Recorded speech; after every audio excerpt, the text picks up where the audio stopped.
В Коми вовсю идет реализация проектов народного бюджета, запланированных на этот год. Напомним, их выбрали на голосовании в прошлом году сами граждане. Проект реализуют в том числе при их софинансировании. На сегодняшний день реализовано уже 24 из 545 выбранных проектов. В ухтинском поселке Шудаяк, к примеру, недавно открыли обновленный хореографический зал. Подробности у Виктории Науменко. Занятия в студии бального танца у этих ребят трижды в неделю. Теперь они ходят сюда с еще большим удовольствием. Говорят, нравится новый светлый зал с зеркалами. Обновление хореографического зала юные танцоры поселка Шудаяк и их наставники очень ждали. До ремонта пол здесь был в таком состоянии, что танцевать было невозможно. Пол был полон дырок всяких. И из-за этого мы иногда запинались. Когда нам сдали класс, он был светленький. Потом, конечно же, мы его немножко... Танцоры, они же все-таки дети, они подпачкали его, мы его красили, перекрашивали. Потом получилось у нас покрытие было. Ну, оно было специальное, но не бальное, можно так сказать. Вот. И получилось, что у нас начало сходить верхнее покрытие и развалилось оно. Вот. Дети получали травмы, были щепки, были занозы. Решить наболевшую проблему удалось благодаря участию в программе «Народный бюджет». Родители воспитанников танцевального коллектива задались целью и создали инициативную группу по продвижению проекта. К софинансированию тоже были готовы. Тем более успешный опыт участия в народном бюджете у клуба уже был. Выступили с инициативой. Нашу инициативу поддержало общее собрание жителей поселка Шудая, на котором было принято решение о софинансировании нашего участия в данном проекте.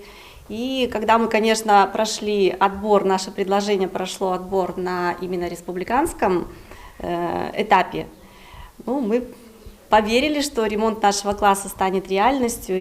По смете общая стоимость работ с материалом совсем составляла более 495 тысяч.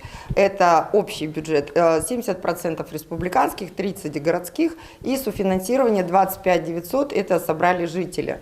Сам проект «Народный бюджет», мы в нем участвуем уже, клуб поселка Шудаяк участвует второй раз. В 2017 году мы выиграли, на те деньги были приобретены компьютеры, ноутбуки, видеоаппаратура. И вот через 4 года мы вновь вошли в эту программу. Участие в программе «Народный бюджет» позволяет решить как раз подобные точечные проблемы. Новый масштабный объект с нуля не построить, общая стоимость проекта ограничена, а вот что-то отремонтировать, усовершенствовать вполне реально. В этом году в Ухте реализуют еще 16 народных проектов. В кинозале Дома культуры поселка Водный ждут установки оборудования для граждан с ограниченными возможностями зрения, а в Ухте дополнительные вольеры для приюта «Добрый город». Местный предприниматель построит сразу 20 штук. А в школе номер 5 появится этнокультурный музей. Экспонаты уже готовы. Как дети, так и родители принимают активное участие, именно собирают экспонаты с разных деревень, сел нашей огромной республики.